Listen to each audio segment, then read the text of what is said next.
Guys, I've traveled over 4,792 km from Singapore to China just to show you this.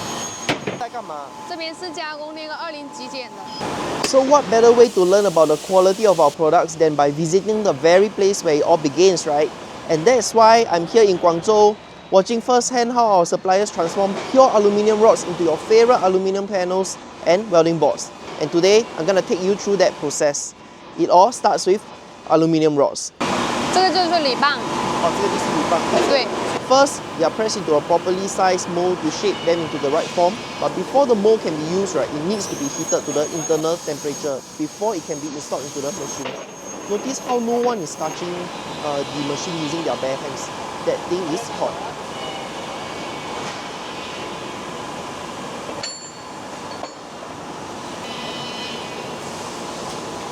Once it reaches the right temperature in the oven, the ironsmith, or should I say the aluminium smith, grabs the mold and installs it into the feeding machine.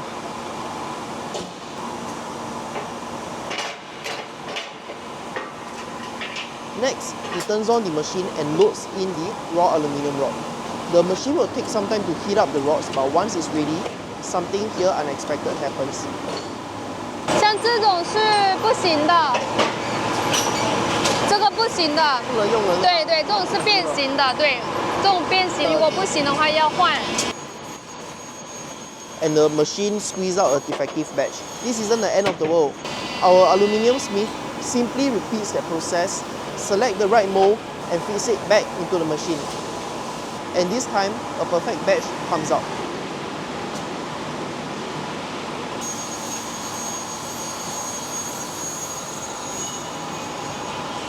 它到这个位置的话，它就会平均分。假如我们是6米的话，它就是6米直接裁断。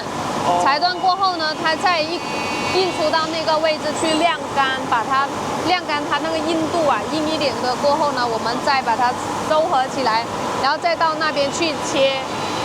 为什么要晾干呢？它不是已经干了吗？软的，它是烫的，对，它是烫的。